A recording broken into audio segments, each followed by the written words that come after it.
and it's going to be about introduction to address spaces.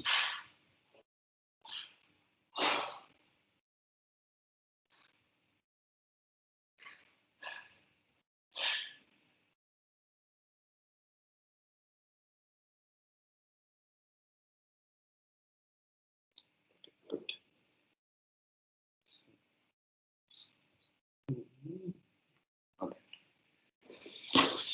Good. So till now, we were talking about process abstraction and how the uh, OS makes every process think that it has the CPU to itself, and how does the time sharing of the CPU with different processes. And we saw what, like, mechanisms were involved, what were the policies, the scheduling policies, and so on.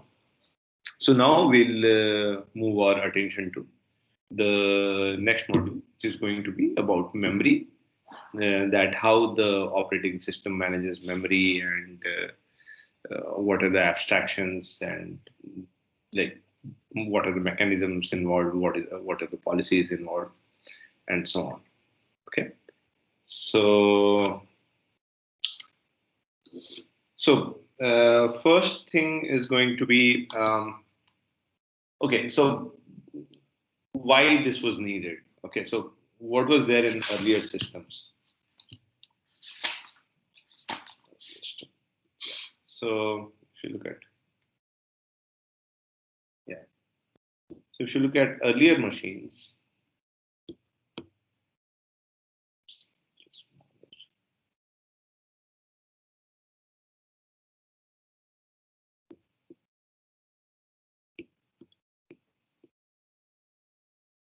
then what used to happen was there was no abstraction as such. So what used to happen, like, so suppose this was all the memory, and then the OS used to sit in the top part, and here the current process would sit.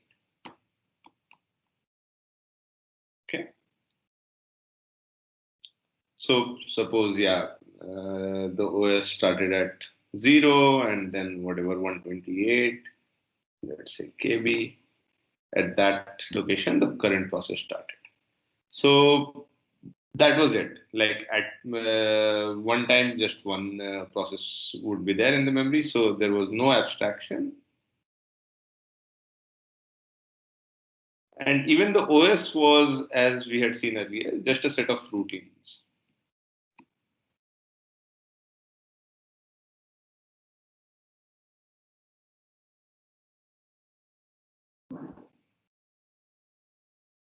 Okay.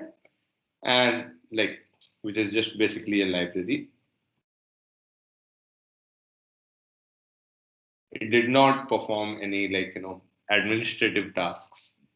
And the point was that at one time,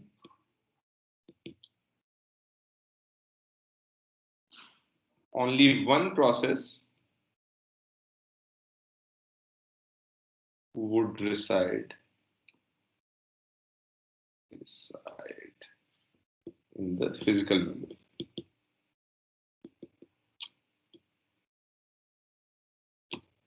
Okay. And this was fine because in the earlier machine, there was no expectation from the user side. The user would do all the, like, hard work. The IO was not that complicated.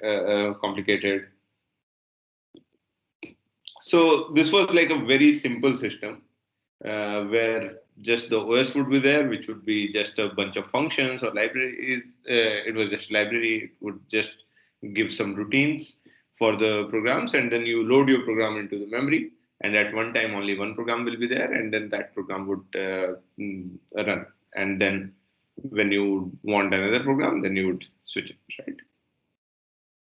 Okay, good. So then came the era of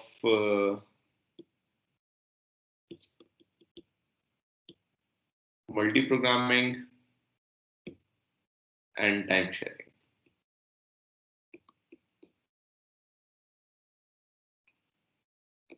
Okay. So what is multiprogramming? Multiprogramming is running multiple processes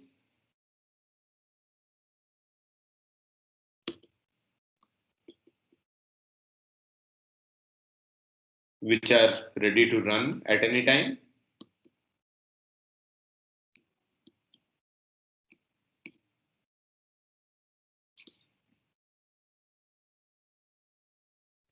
Okay. And also we might have multiple users for one computer, right?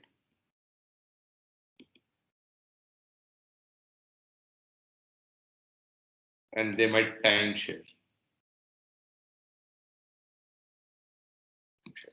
Yeah, good.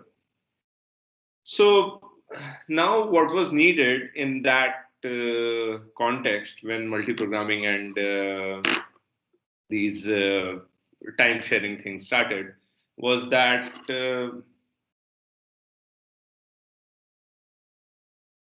one, that you could efficiently do the job, effectively utilize the CPU,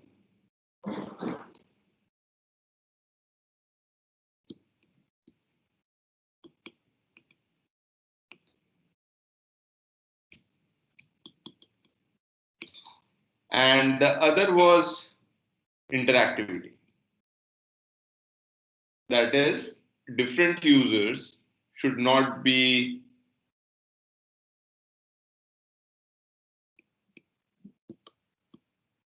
wait for a long time, right? So these were the goals which were there. And then, so what is one very basic approach to do this?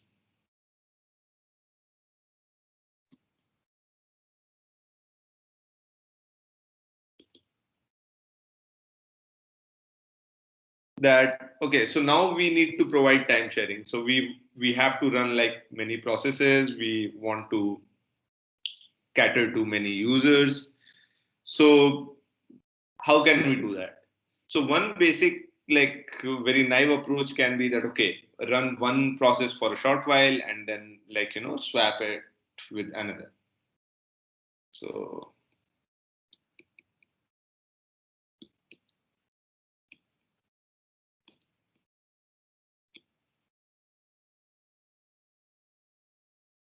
give it full access to memory.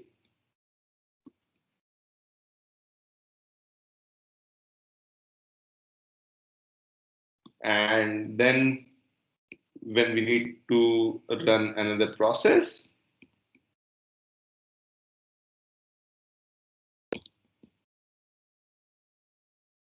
first stop the current process and then save all the data that is there.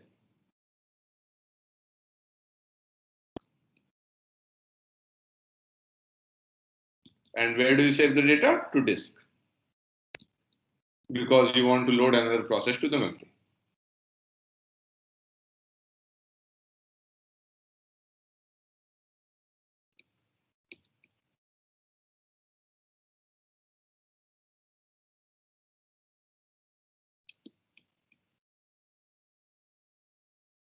Right? And then run it. So this is, as I said, a very naive way of doing multiprocessing or time sharing. And what is the problem with this? Anyone? Disk accesses take a very long time. Exactly. It's too slow. Why? Because, as you said, access takes long time. And especially when the memory grows of a process, then you need to copy like large chunks of memory to the disk.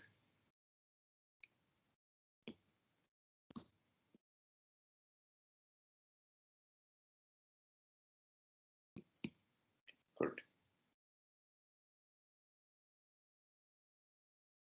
And yeah, so disk access takes longer time. as compared to like saving to the registers, saving register to the memory is fast.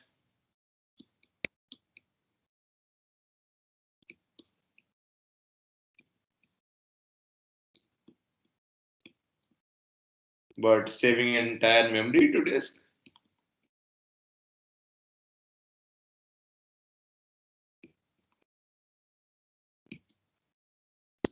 this is super slow. Good. So this is the problem with this basic approach, that this is like basically too slow because it will involve the disk, and copying large chunks of data from memory to disk is going to be too slow. So what would we want to do? At least like what would be the first thing?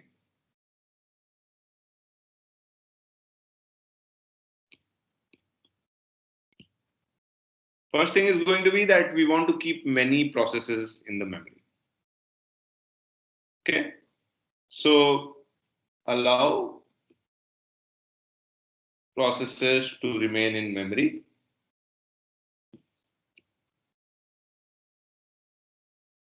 while we switch to another process.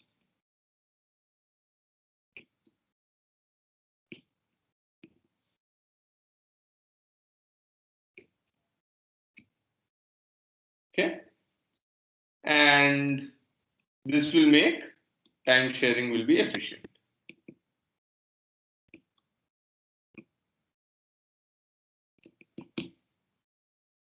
Good.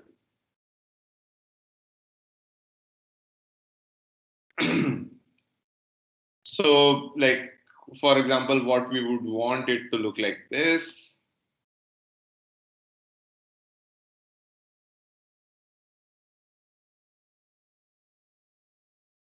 That the memory is divided into like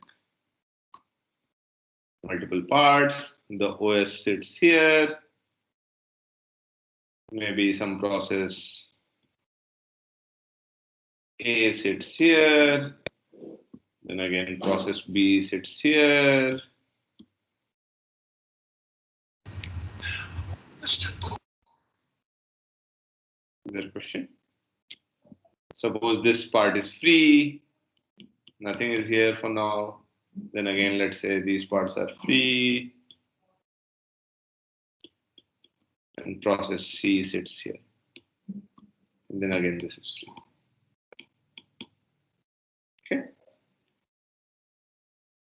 And yeah, so there are some, let's say, designated places where this is. So let's say we make blocks of 64 KB for now, and so on. Good. So what this diagram represents is that first, each process has a small part of physical memory.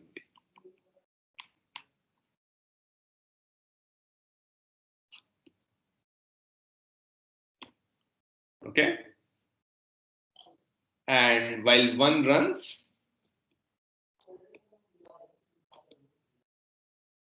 others can sit in the ready queue.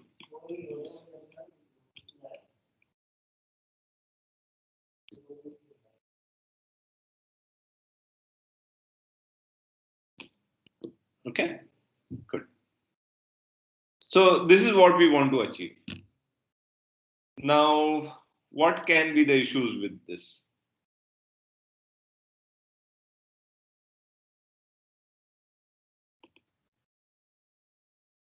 What is the major issue? That if we give one process some unrestricted access, it could corrupt other processes memory. Exactly. So that's going to be protection. And as you said, we don't want a program to access or override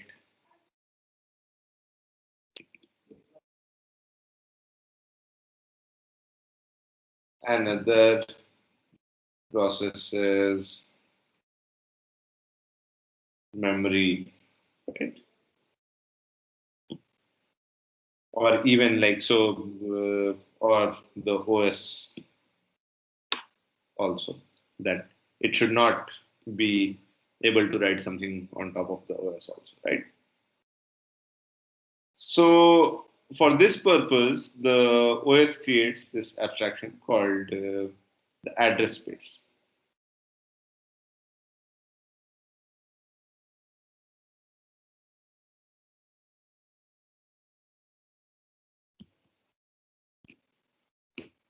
Okay. So this is created by OS and easy to use abstraction.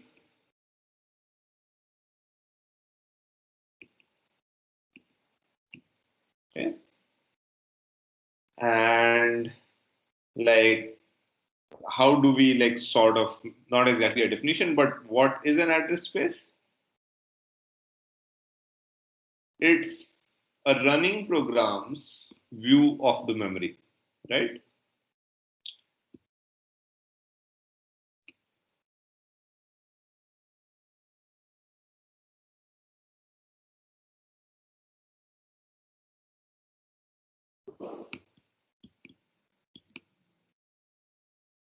So actually the memory looks like this in the system, but what a program will see will be different, and that's what we call its address space. Okay.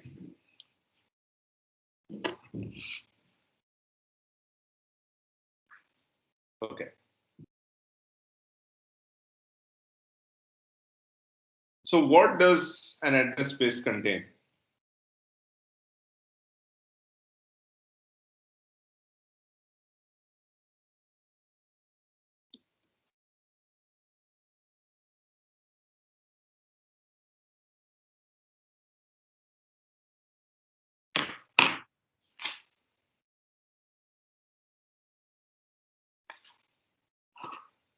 So basically it contains all the memory, uh,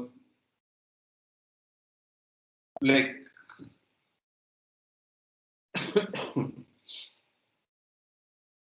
mm, basically everything about the program when it's running. Okay.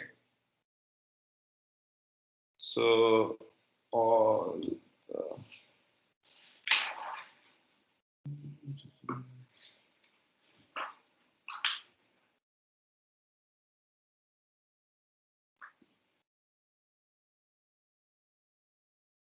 so we had encountered this term called memory state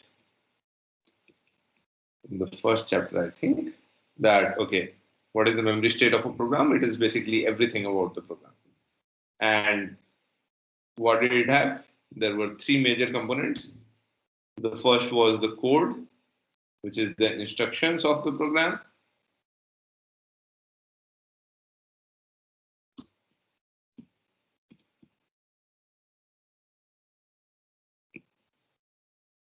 Second, we had seen was the stack. This was to like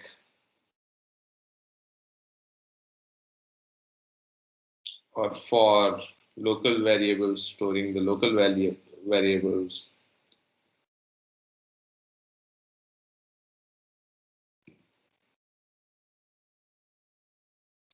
Passing parameters,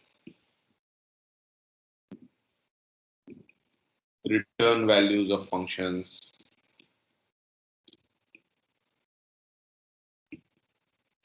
And basically it helps to know where in the or where is the program in the function chain.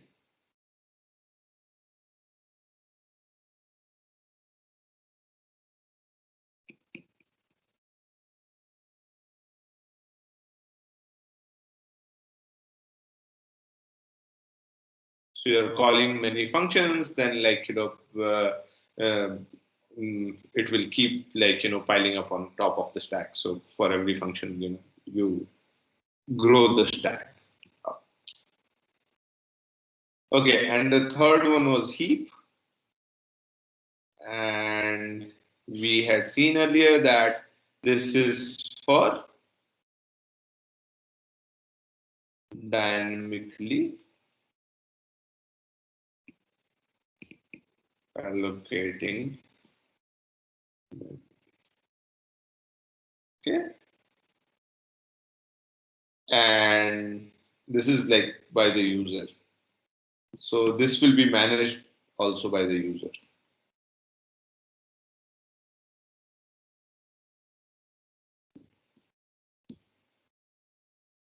Okay.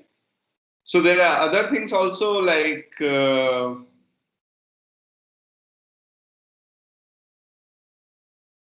some static data, etc. We'll ignore them for now, and we'll talk about these three components. Okay. Good. So how does now how does the process now use the memory is the question, right?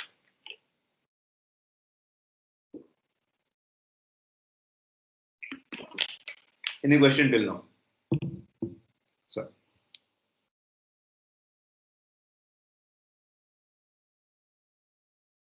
no. Okay. So how does the the address space of the process looks like?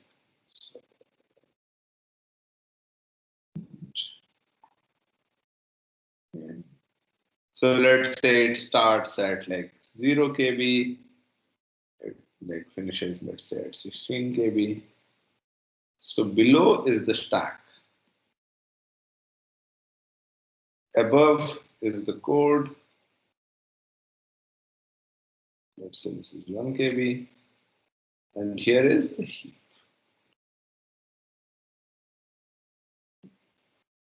So this is 2 KB. And this space is free.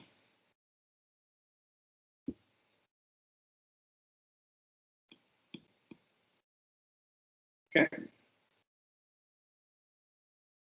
So, and now the question can be that why we put the heap at the top and stack at the bottom.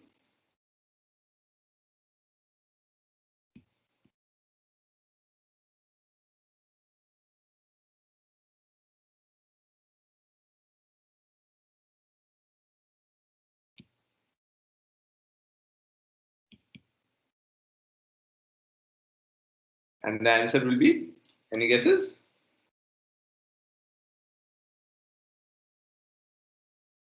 So that they can expand into the same space. Yeah. So that they can expand or grow. Okay. So here, like we saw, heap starts right after the code.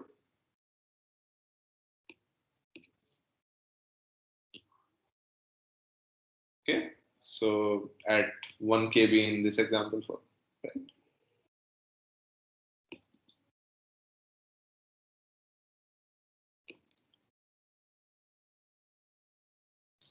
And the stack starts at the end of the memory.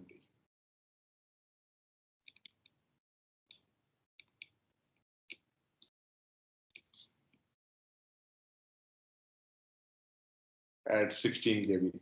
So the heap, of course, goes in the positive side.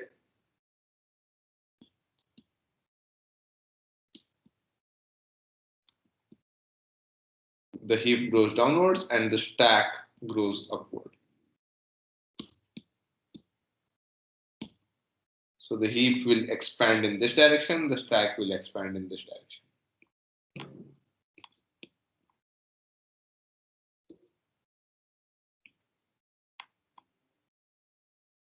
and this space is free, so they grow to take up this space. Okay, but just to keep in mind that this arrangement is just a convention, and you can arrange it if you are designing an operating system, whichever way you think will work the best. And in fact, in some places you need to arrange it in a different way, and things might not look so pretty that okay, there is a heap stack and they are just growing in the free space. Like suppose you have multiple threads in the same memory block, then how do you manage that? So then things will not look that pretty. So just to point out that this is just a convention, and this can be done otherwise, but generally it is used this way. Okay. So what is this diagram though? So we have seen these two diagrams. One was this, and one is this. So how are they fundamentally different?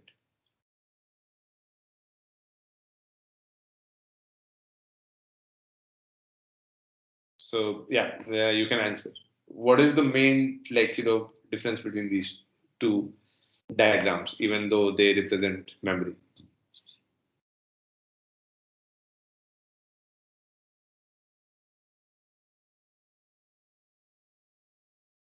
So this diagram and the previous one, which was this. Is the other diagram just a okay, let me narrow down the question. Is the other diagram just a zoomed in view of this one?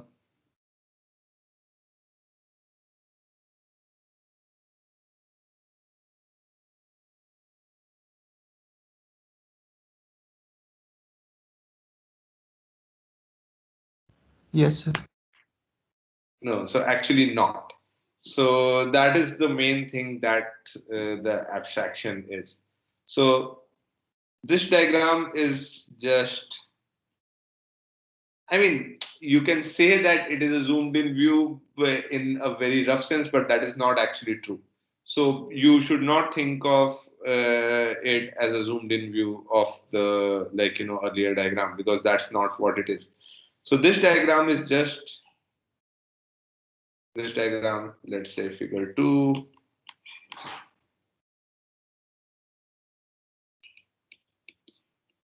Is just an abstraction that the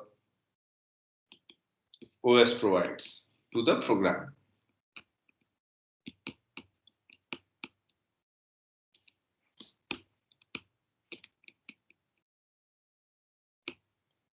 Okay, so of course the program does not really sit in physical memory from, let's say, 0 to 16 KB as it is shown in this. It can be located at some arbitrary address.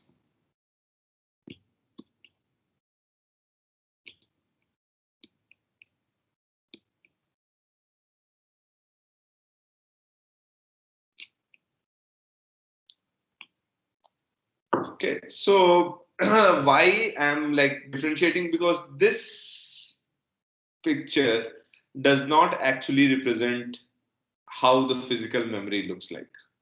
This is just the program's view of how its memory looks like. So this distinction is quite important, because when even though it might happen that initially it looks like a zoomed in version of the previous one, which I don't think it does, but again, we don't know what the OS is doing there. But when a program grows and the memory grows, then the program's view will still be exactly the same. It is not going to change. The program's view is going to be code, heap, and stack, and it will grow the stack, it will grow the heap. This is not going to change. It's not that now, somewhere else, some other stack will come and so on. So this is all the memory that the program can have. So yeah, a program cannot use up all its memory and then ask for more and so on. That limits the address space of the program in some sense. That, okay, this is all you get to work with. So this, at least the length of this thing is going to be static for the life of a program. And that basically depends on how big is your address space, how big is the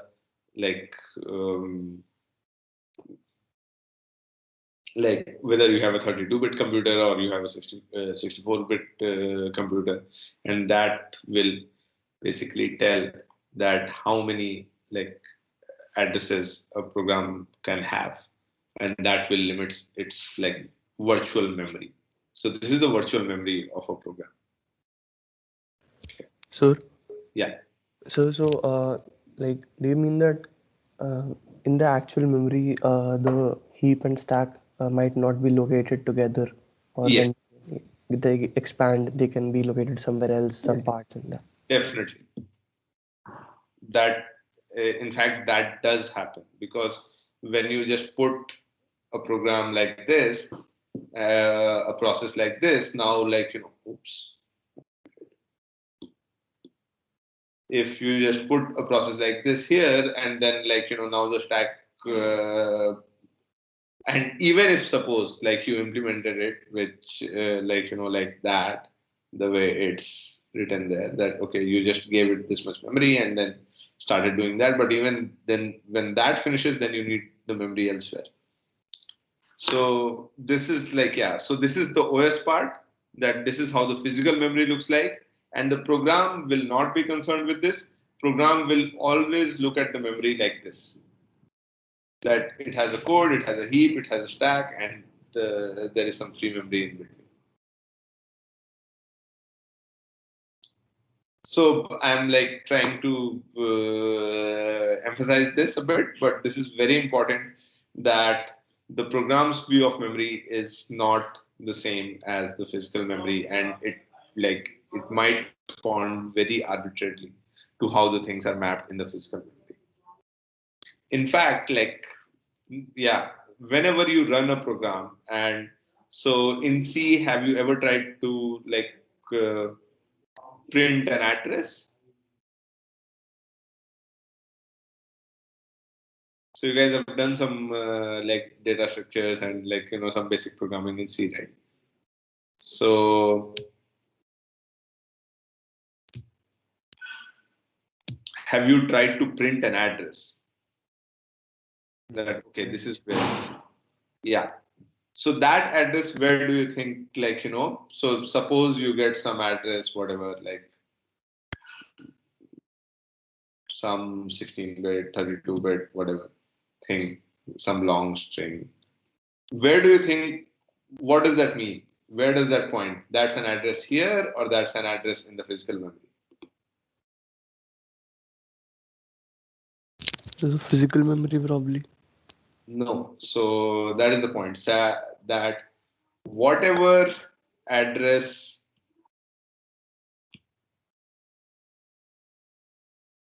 a user program can see,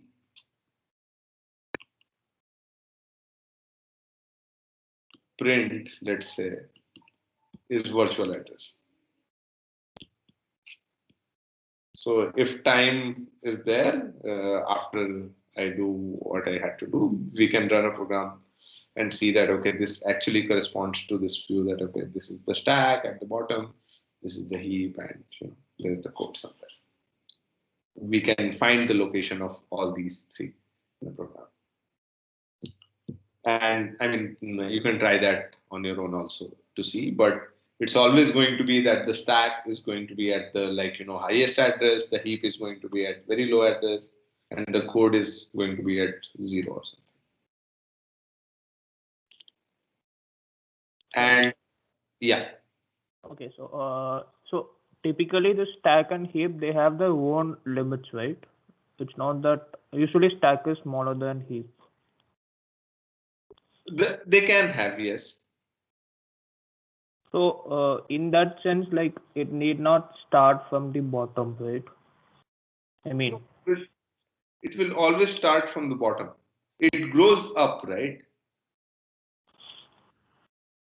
no, I mean anyway, stack and heap will have their own limits, so we can start the stack from a bit top, right? I mean, we can, but I mean, you can, as I said, this is just a convenience. So if you have some alternative way of doing this, or then that can be done. Maybe if you want to just put the stack right after the code and limit it, like, yeah, that can be done. That's what you meant, I guess. yeah, not exactly, but yeah. So what I exactly meant was heap will have a fixed size when you run a program, and stack will have its own limit. Heap does not have a fixed size. I mean, the maximum limit is fixed, right? It cannot exceed some size. I mean, the program itself cannot exceed certain size. So of course that would put limits on. But you're saying that, okay, that limit might be the stack's limit might be much less than that. Yeah. Okay. So we can place things accordingly, right? The starting of the stack. Okay. So what is your suggestion, or what is your idea that how alternatively this could be done? No, it's not a suggestion, and I'm just asking it. Like I'm just asking, uh, we can push the stack a bit to the top. So if you start the stack slightly above, and you are saying that now the stack will grow down, is that what you're suggesting? Yeah. Okay. Yeah, that can be possibly done, maybe. But then, like, yeah, I mean, if you actually have,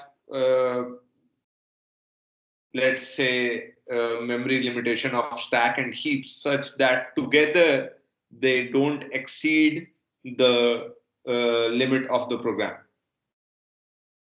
right? Then yes, this can be done. Then you just allocate the stack, the, like, whatever the maximum amount it has, and then you start it there, and then you grow it downwards. But then, like, what are we achieving by that? So the same thing is true even here. That, okay, so even if there is a limitation, you can mark that a hard way here, and that's where the heap can grow till. That's where the stack can grow till. Okay, sir. Right.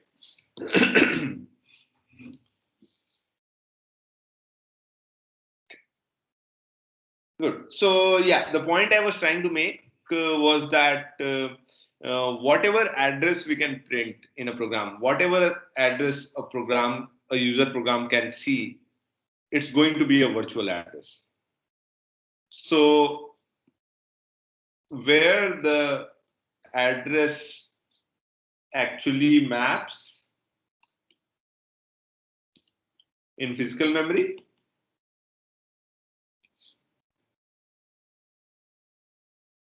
this only the OS will know. So OS does all the dirty job of translating these nice addresses to that a program can see to the physical memory. So always keep this in mind that whenever you are printing an address in a C program, it's a virtual address. We are looking at this view. We are not looking at the physical memory. We are looking at the abstraction of the address space. Okay.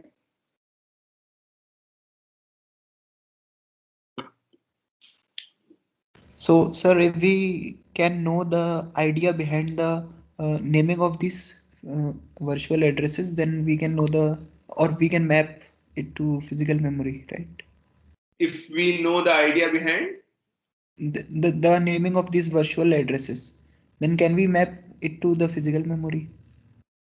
No, Like so the naming of the yes, virtual address is always the location you mean. By naming, you mean the locations. Like, yes, sir. no, so the virtual address is always going to look like from 0 to whatever the maximum the address space can be, which is going to be the same for all the processes. But I'm talking about this mapping from physical to virtual memory. There should be some formula or algorithm. I mean, yes, there is a formula or algorithm, but that will be hidden from the process. That will be the job of the OS, and OS will hide it from the process, because otherwise, if the process knows this mechanism, then it can also want to access, some memory that it is not allowed to access. So Okay. the process is only given this view. So as a creator, I can map. Yeah, of course. If you're writing kernel code, if you're writing an OS, then yes.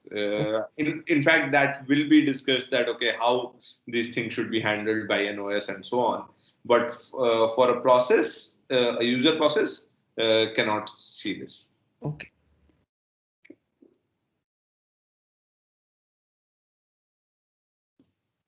So it's a many to one mapping, right? Of course. Like, so it can't be invertible. No, what? Sorry, no, not many to one. It's like, um, it's how to say? So it's injective. So here, one physical address will be mapped only by, how to say?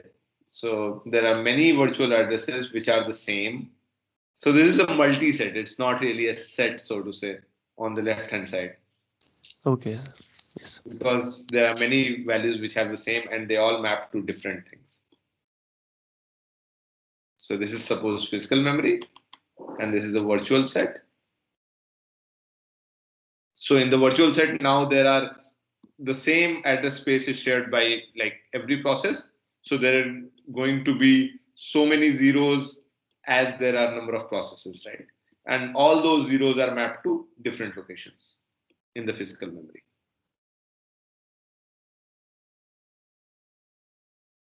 Does that answer the question? Or Yes, sir. okay, good.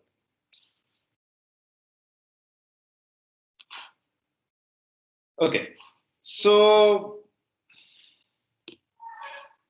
so that is the question that Gijesh was asking, actually, that in a way that okay, how does the OS do this? Like, so how does this mapping, or so the question is like, how does the OS provide this abstraction?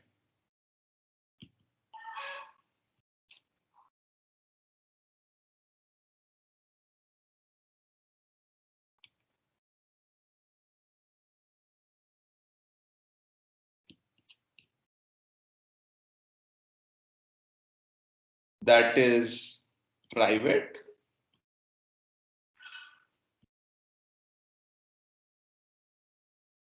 can grow to be large, or is large, let's say.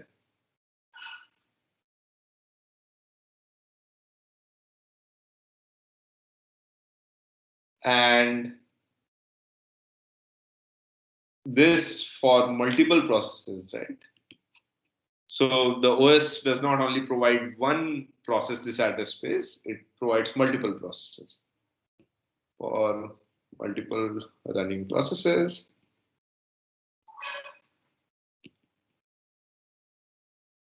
But using only a single physical memory.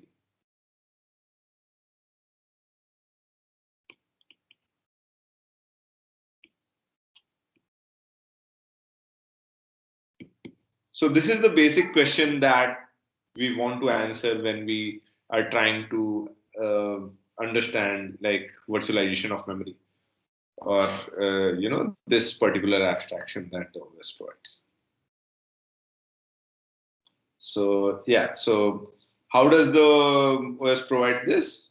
Of course, like by virtualizing the memory. So what does it mean? Just like virtualizing the CPU, the running program would think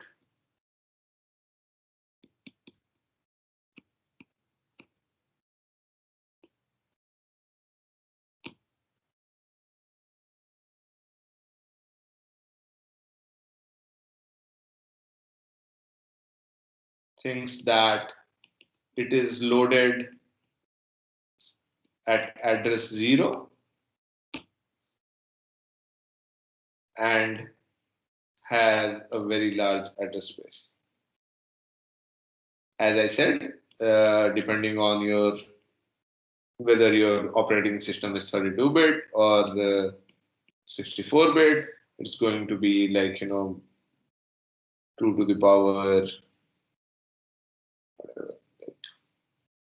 32 bytes or 2 to the power 64 bytes. If the byte is the lowest chunk of memory that you can address, right?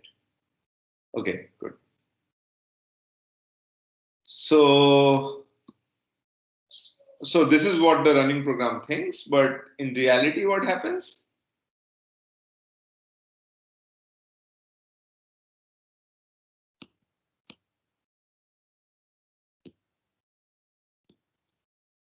The running program occupies much less memory than that.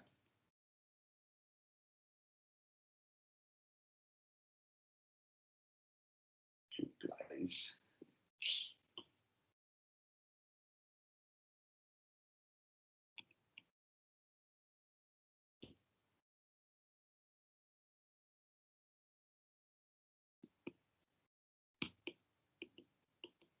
Okay. And also not at 0, but at some arbitrary location.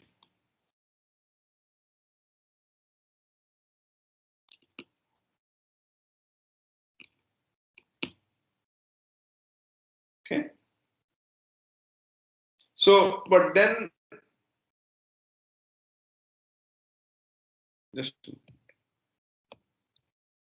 so if there is a process A that wants to perform some load at some location, as Gijesh was asking that, okay, so there has to be some mechanism to do this, and so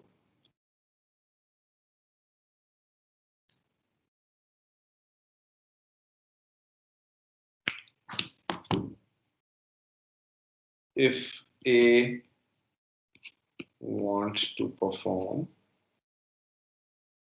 a load, let's say, at some location,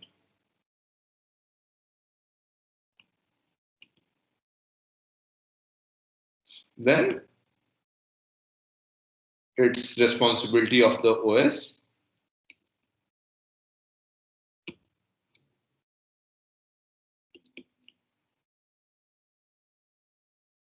to make sure that the load happens at the right place.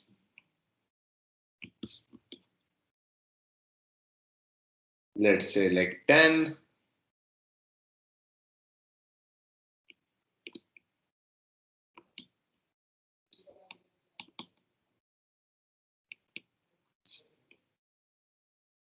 And not at 10 exactly. Okay, good. And for this job, the OS will need some hardware support also.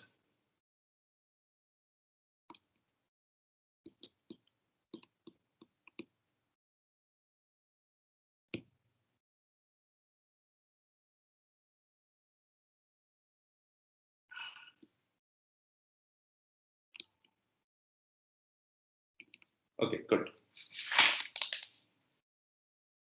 So now we'll look at some goals that the OS will have to keep in mind while virtualizing the memory. So what are the properties that we would want from this implementation? So now we want to do this. At least the framework is clear that okay, the OS will keep many addresses in the many processes in the memory at the same time, but each process will think that it has all the memory to itself. It is loaded at this 0 and there is nothing else. It's just this process. And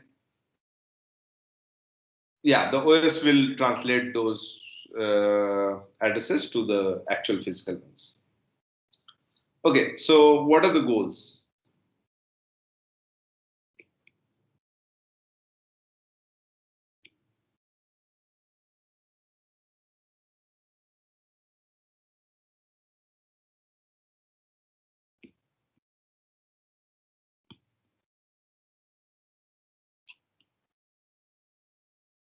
While virtualizing the memory.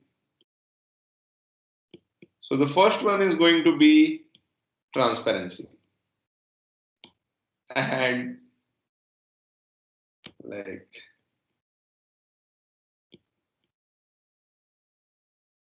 so this is different from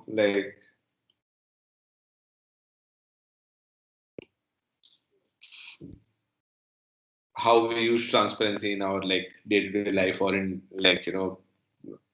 in terms of handling things by the government and so on.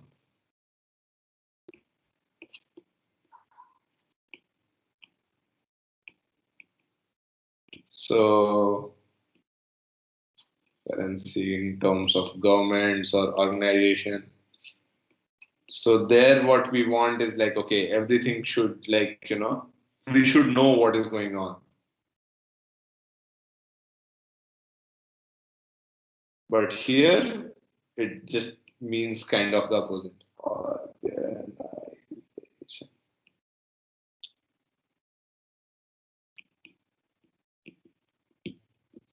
But here what we want that okay, what is the thing about something being transparent? That it's basically invisible. That the implementation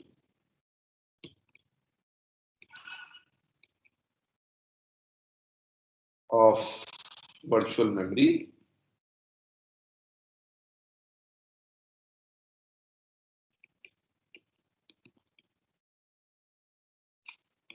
is invisible to the program.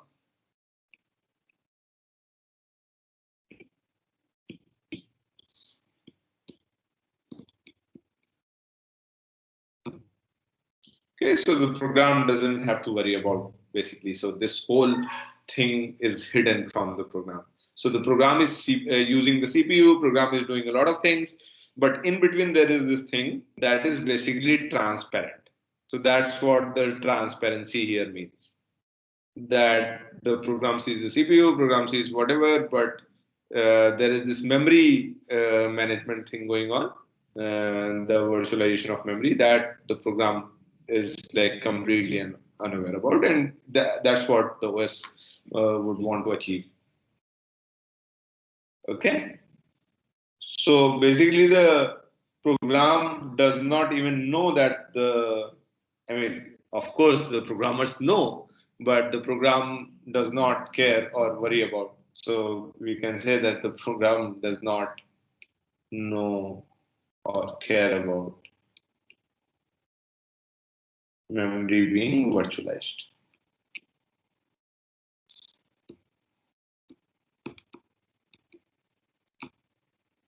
Okay. And as I had said earlier, behaves as if it has all the physical memory.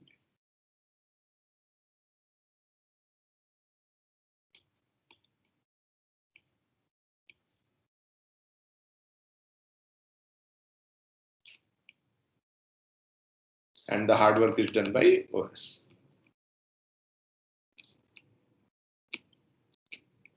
Okay, so what is the second goal? Second is going to be efficiency. So What are the two main resources in a computing system?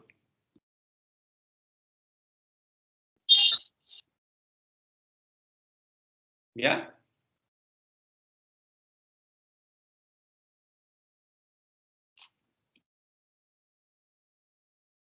What are the two main resources? What do we try to optimize all the time while performing Time it? and space. Speed and space. Yeah, time and space, right? And yeah, different from time and space, which we have in physics. Okay. Yeah, so we want to minimize time and space. So the virtualization itself should not become too much of a space consuming or time consuming thing, because then, like, um, a process, how much time it should take, that time becomes dominated by how much this like overhead thing is taking. So that is not desirable. So the virtualization should not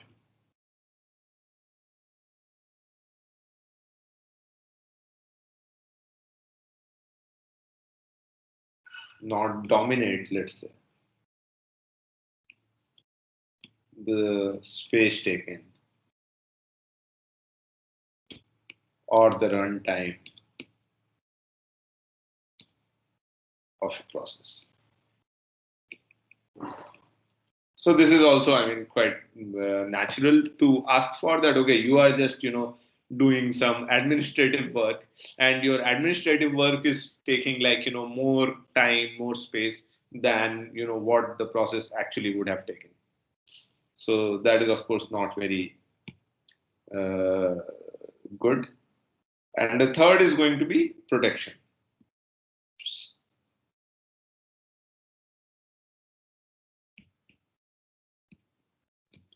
So as we said earlier, that protection, the OS would want, like, not only for one process from other processes,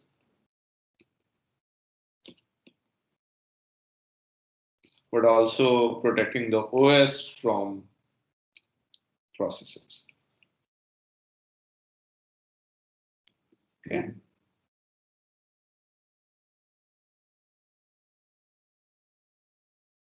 So basically what we want, that whenever a process performs anything memory related, let's say,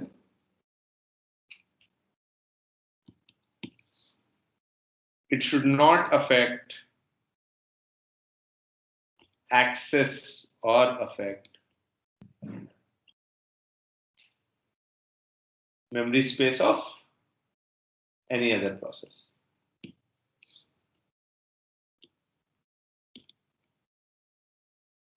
Or the OS. So in fact, this is a property that is achieved, and the property is called isolation.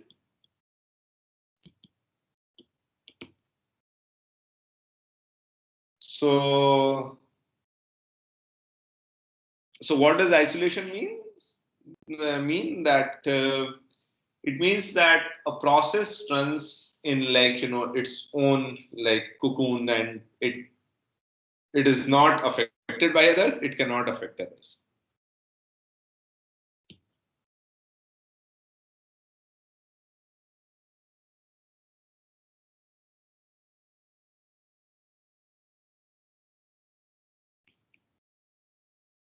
So this shell, I don't mean the, like, OS shell. The shell means, like, a hard covering on shell, unaffected by other processes, and also cannot affect other processes.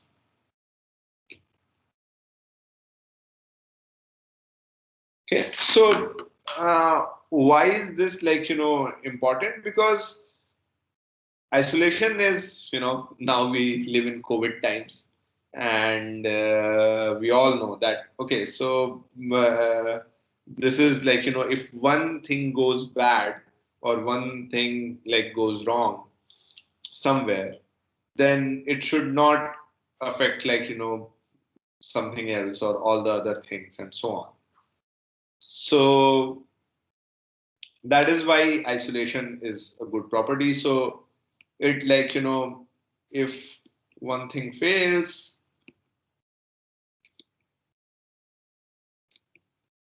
still others can go on.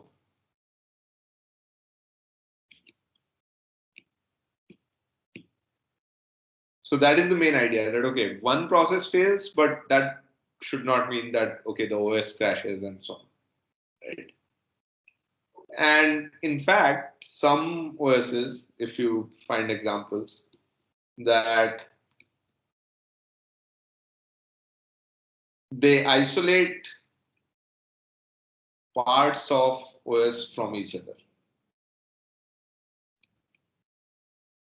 That one part of the OS should, like, if it fails, then it should not affect the other part and so on. So this is like,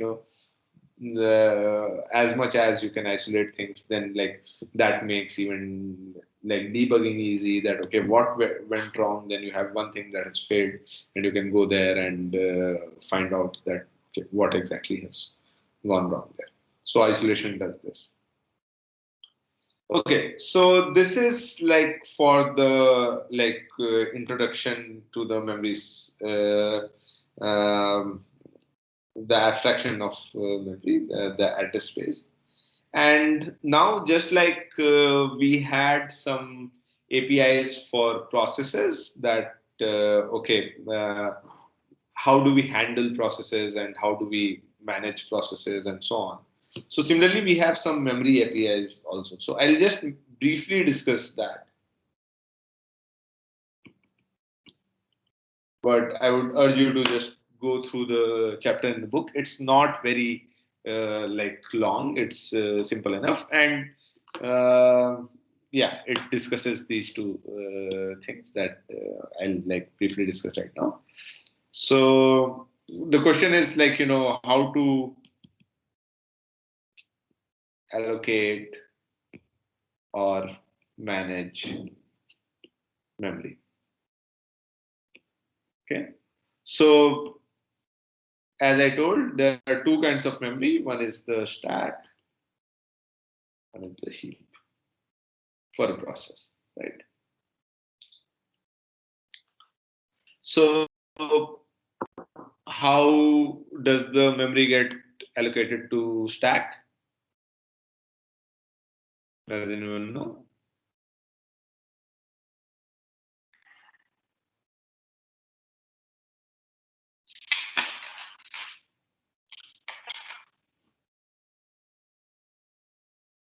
Or okay, so let me rephrase the question. So what gets stored on the stack?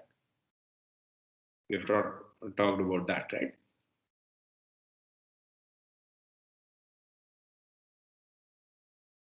So some variables which are local to a function. Exactly. So yeah, so like suppose you have a function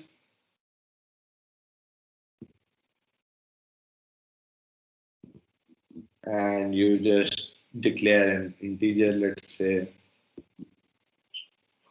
So this will be stored on the stack.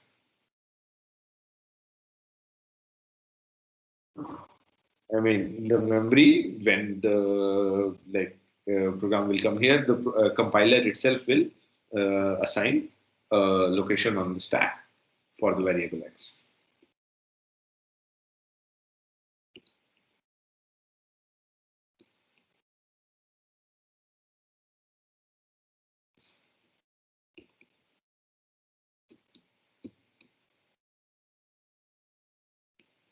So there is nothing like a user needs to do to uh, manage the memory of the stack.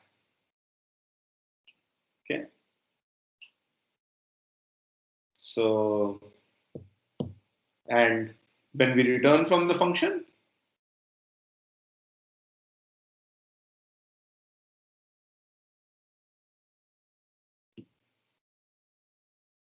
then the compiler deallocates the memory.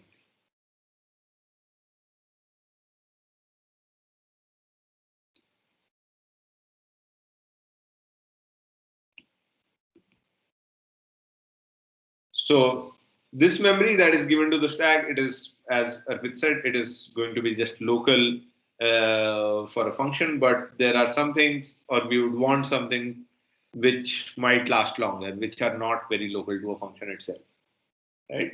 So what if we want something to last longer? And that's where the heap comes in. Okay. So I'm going to write the line that is written in the book, and so we'll try to analyze that how do we allocate memory on the heap. So suppose we write something like this.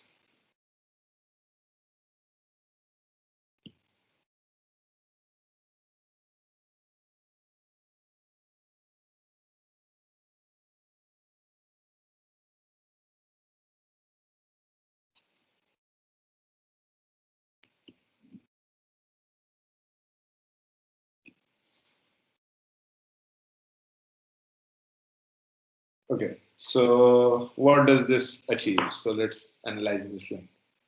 That what does this do?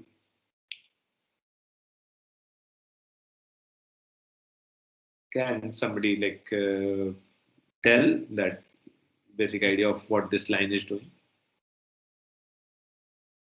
So malloc allocates some space on heap. It's given an argument which is the size of int, with so it will allocate like those number of bytes in the heap, and it will return a pointer to that memory. There is that's completely correct, but in this line there is just a little bit more going on. The pointer is stored on the stack. The pointer is stored on the stack. That's correct. Yeah, so here what we did, we first declare that, okay, we are going to have an integer pointer, okay? So then the compiler allocates memory. So compiler allocates memory for the pointer on stack. Okay. Now, when the program actually calls malloc, then the so this is, yeah, so malloc, you should read the manual for this, that what exactly is its argument. So this is basically number of bytes that you want to allocate some something on the heap, and then malloc returns the address where it has allocated the memory, as Arpit was saying. Okay. So that address, so yeah, so now when the program called malloc,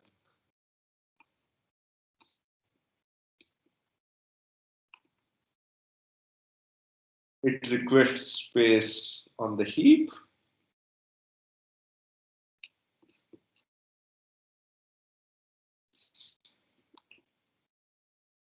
So malloc allocates that space. Size is defined by the argument.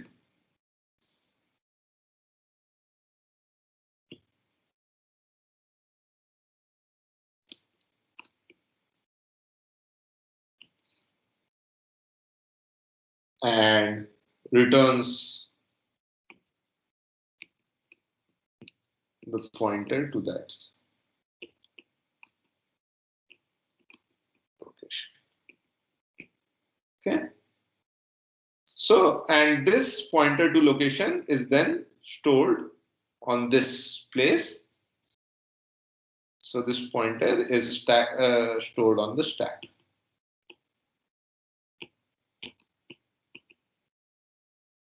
Because we have declared an integer pointer there. Okay. Sir, what was the point of allocating space on the heap? I mean, you might want to use it for something. I mean, like you might want to use it for different functions. So, as I said, if you make just one, just declare a local variable, then when the function call will return, the compiler will deallocate all the memory from the stack, which was assigned to that function, right?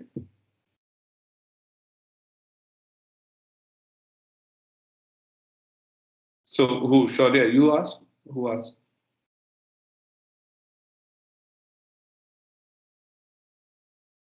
Who asked the question? Sir, I did. Like, I got disconnected. Okay. Okay. So, did you hear my answer? Yes, What? sir. Sir, I Yeah. have to read more about malloc to understand more. Yeah, definitely you should. Your question was why do we need memory on heap? So one, I think let's say preliminary answer to that can be that whenever like if you declare just a variable in a function, then whenever the function call returns, then the memory will be deallocated. So if you want to use that memory or that variable or something which by another function, then you would want to allocate it to the heap. Okay. Yes. Okay. Good. So this is you should read more about malloc definitely. So that is going to be like homework, and of course you'll need that in for further assignments and so on also. And this is actually, of course, will be. I mean, if you were doing any data structure that is like dynamic, which would ask for memory, like linked list or anything like that, then that would require dynamic allocation of space. Then you need that function. And then for managing, there is also the free call. And so what it does is, so suppose you did this, the earlier line, malloc, let's say whatever, 8 times the size of integers. So you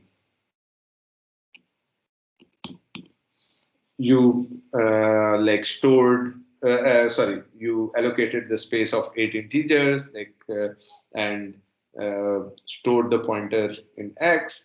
And now what you do is basically now you're done with it. You don't need that space anymore. Then you just call free X.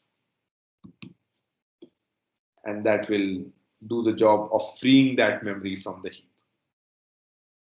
So as you see that for free, no size is passed by the user. So then the memory allocation library will have to maintain these things that, okay, how much space is there for this pointer which has been allocated by malloc. Okay, but you only call free for memory allocated on the heap.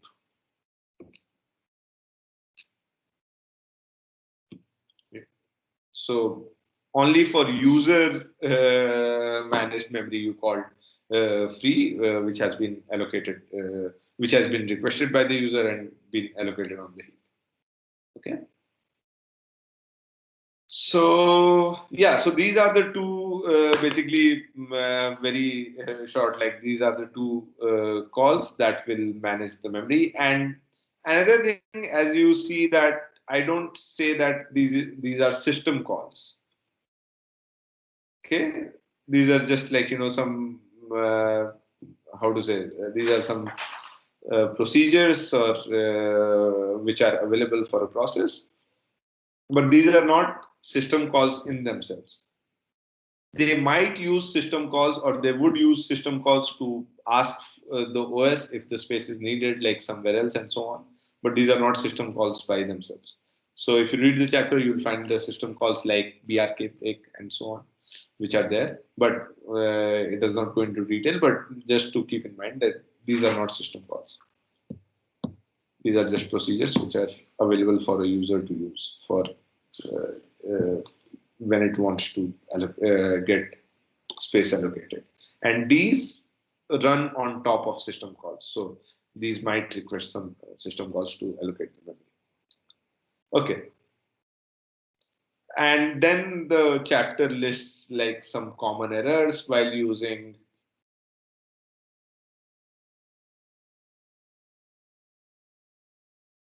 malloc and free, and like some of them were like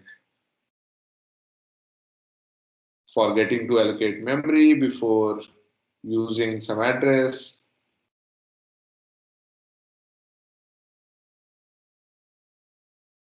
So for some routines, especially like, you require to give specifically you need to have that much memory there.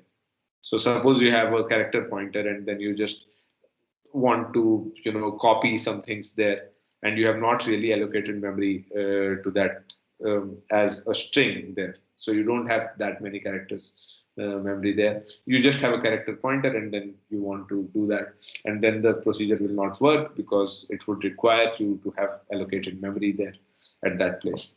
So you should always allocate memory when you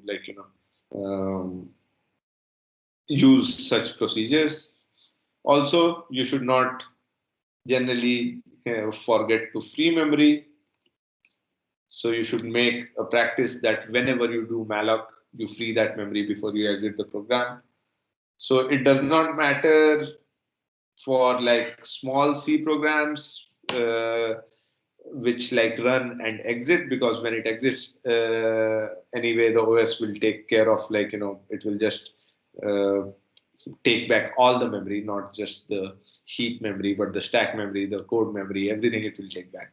But if you are running programs which are going to be lasting, and I mean, if you want to be a programmer, if you want to write code, then you want to write system code sometimes, kernel code, or some database code which is always running, and then you don't want to forget to free memory, because this is, if you don't do that, then this results in something called memory leak.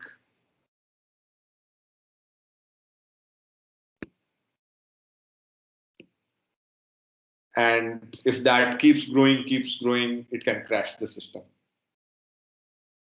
And then there are some other issues that the book mentions, which is like freeing memory before you're done with it. So suppose you are going to access something, but before that you have freed the memory. So that's called a dangling pointer.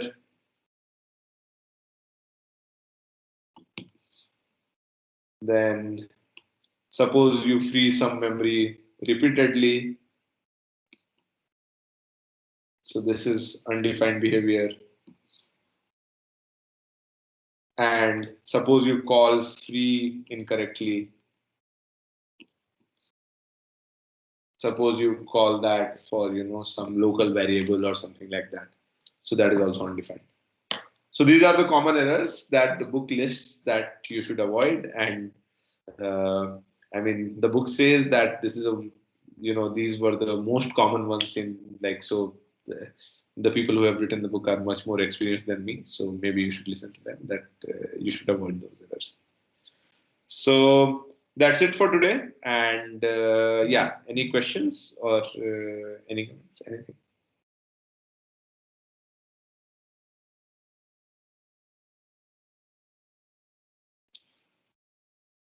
So next time we'll talk about these address translation stuff and so on.